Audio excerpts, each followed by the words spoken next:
Bom, gente, a gente vai continuar aqui vendo sobre o transtorno de conduta, que tem algumas características que eu já trouxe aqui para vocês, direto do DSM-5, que são os critérios para que a gente possa dizer que um adolescente apresenta transtorno de conduta, tá?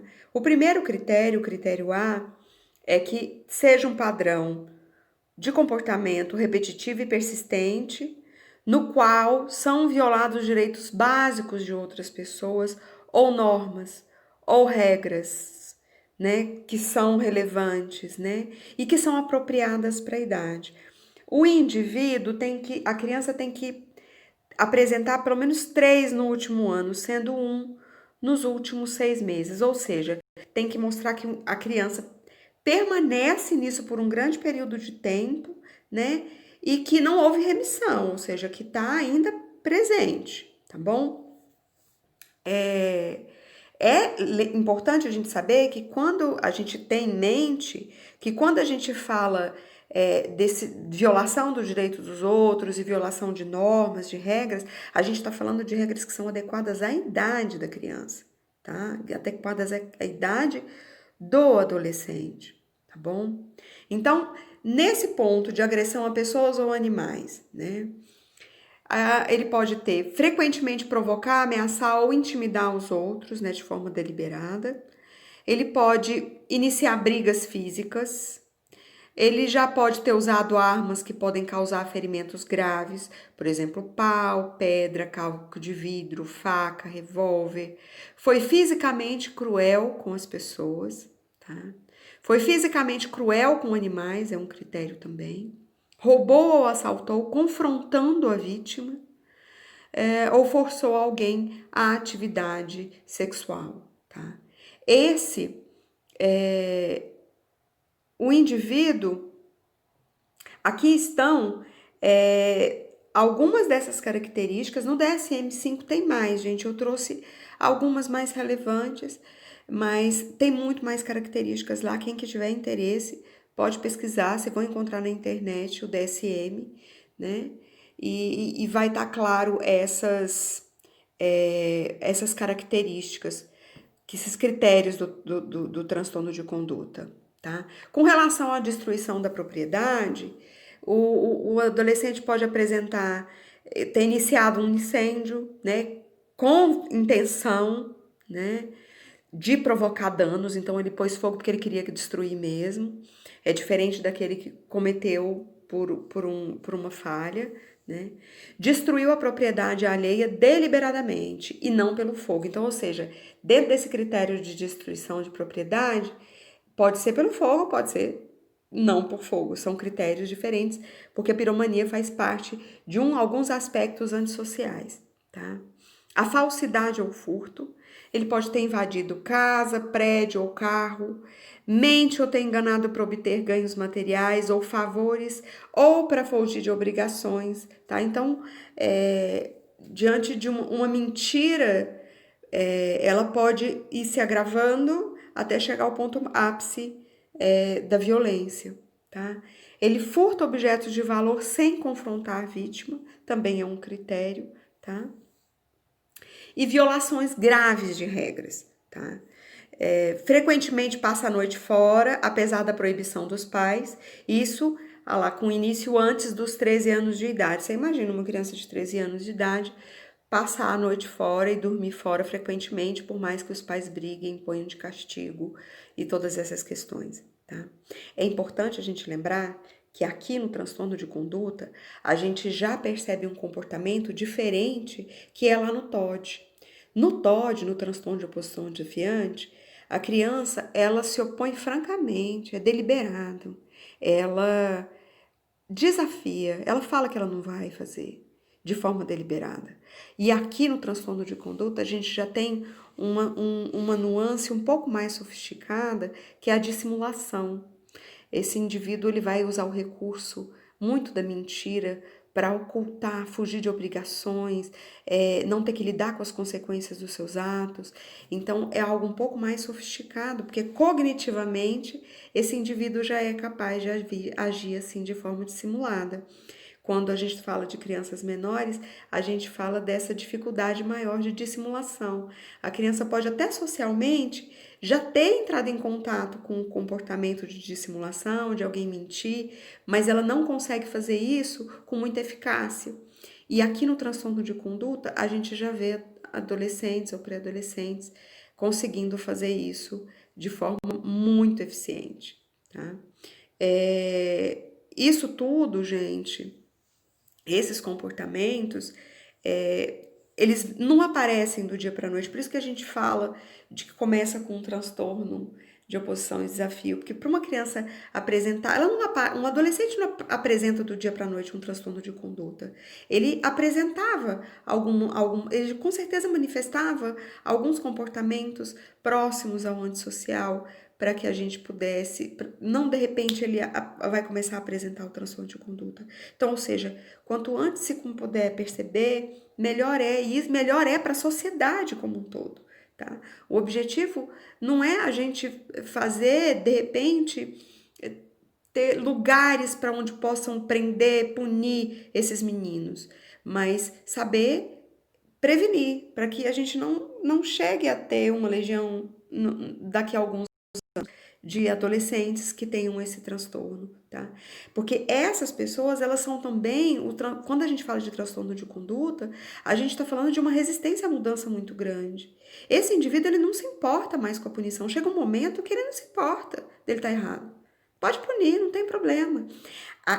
Como a gente viu no transtorno de personalidade antissocial, esse indivíduo, ele não aprende com a punição.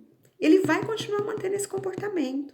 Então, o ideal é que nós, como sociedade, encontremos formas de evitar esse tipo de transtorno na sociedade, tá? Mas voltando aqui, só para essas violações graves de regras, o item 14, a gente fala, fugiu de casa pelo menos 2 vezes, passando a noite fora, enquanto morava com os pais ou pais substitutos. Ou fugiu de casa uma vez, ausentando-se por um longo período. Isso parece algo muito longe da realidade de alguns pais, mas para alguns pais isso é a realidade, sim. De adolescentes de 13 anos indo para a rua, né? Falta na escola sem motivo, matando aulas frequentemente, início antes dos 13 anos. Vocês estão vendo que é possível, eu não sei se vocês se deram conta, da gente falar de um adolescente que pode cumprir os critérios para transtorno de conduta num grau moderado, num grau leve, tá? Ele pode ter só ameaçado os outros, por exemplo, ou ter briga na escola, faltar à aula, mentir para poder fugir de obrigações, só isso a gente já falou de 3 critérios que preenchem os critérios para um último ano. Então, mesmo esses comportamentos mais leves, eles podem fechar um diagnóstico de transtorno de conduta, tá? É importante a gente saber que o comportamento antissocial, ele vai se tornar mais estável e menos modificável ao longo do tempo. Ou seja, quanto mais eu vou falando de um adulto, por isso que a gente fala que quando chega nos 18 anos, a gente pode falar de um transtorno de personalidade, porque ele vai alcançar esse estágio estável, né, uma estabilidade e menos modificável ao longo do tempo.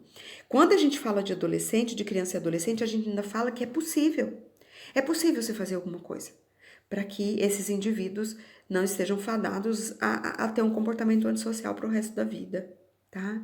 Quanto mais cedo o início dos sintomas antissociais, pior o prognóstico. Ou seja, quanto mais novo uma criança apresenta comportamentos antissociais, apresentam lá características do transtorno opositor, pior vai ser o diagnóstico dela, o prognóstico dela lá cedo. Se é uma criança de 9 anos que começou a apresentar TOD, é diferente de uma criança de 6 anos que começou a apresentar TOD. É lógico que depende também de se houve alguma intervenção, né? Mas existe essa norma, mais ou menos, né? Dizendo isso. O comportamento antissociais mais graves costumam ser antecedidos por comportamentos mais leves. Era o que a gente estava dizendo. Não começa do dia para a noite, começa com mais leves para depois ir se acentuando, tá? Então, tem relação com observar a relação com o transtorno de oposição desafiante. Tem relação, é uma sequência. Começa com um transtorno opositor, passa para um transtorno de conduta. Essa é a evolução para chegar num transtorno de personalidade antissocial. Então, a gente tem que estar muito atento às crianças, tá? É algo que vai muito além de como se encarar um aspecto punitivo de um modelo penal para que a gente possa resolver o tamanho desse embrolho social que nós temos, tá bom? Então, trago aqui algumas considerações. Quando a gente fala de conduta humana, a gente tem que lembrar de uma conduta criminosa, por exemplo, que a gente pode avaliar por vários fatores. O contexto mínimo do evento, ou seja, por que será que o indivíduo fez aquilo? Tá? A gente pode observar a família, o contexto grupal desse agente, desse indivíduo que cometeu um delito. A gente pode olhar a comunidade que esse indivíduo está inserido. E a gente pode olhar como que é a estrutura individual desse ser. Tá? Então, a gente tem que entender, quando a gente vai falar de um delito e na intervenção, para prevenir um delito ou para lidar de forma terapêutica, para que esse delito não aconteça de novo, que esse indivíduo não venha cometer de novo esse delito, a gente pensar que são vários campos de ação, não é um campo só, tá? Então, só a punição ela não dá conta. Então, a gente tem que reconhecer também os limites das descrições que estão presentes no DSM-5. O DSM-5 é um recorte da realidade do indivíduo, tá?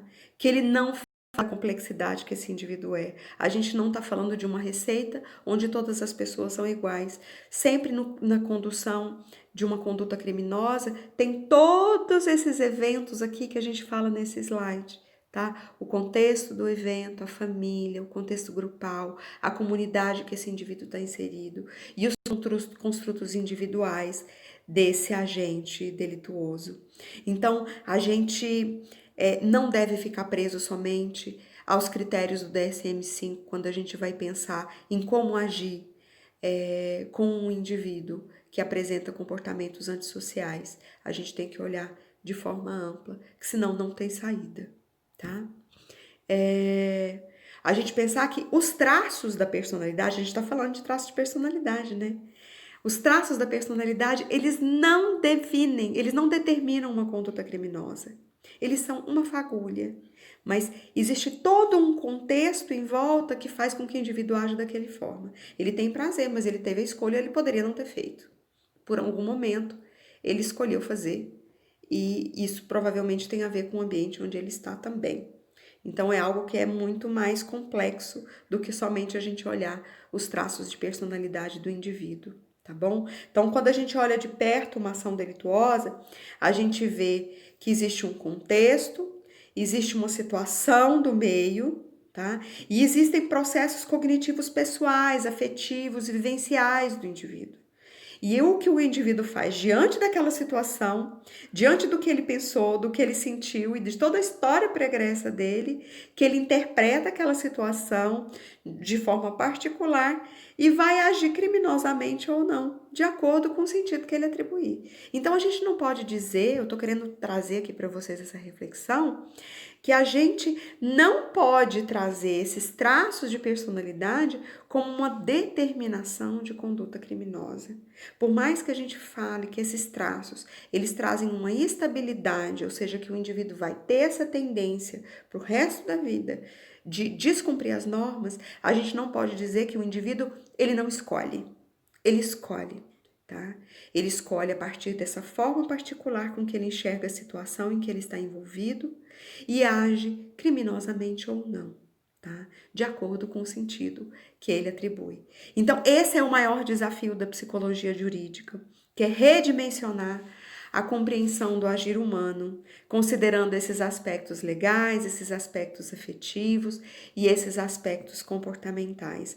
Não é só mesmo a gente trazer uma leitura do DSM-5 e carimbar nessas pessoas que eles são antissociais, psicopatas e que eles vão sempre cometer crimes. As coisas não são bem assim. Existe esse redimensionamento necessário dentro da psicologia jurídica.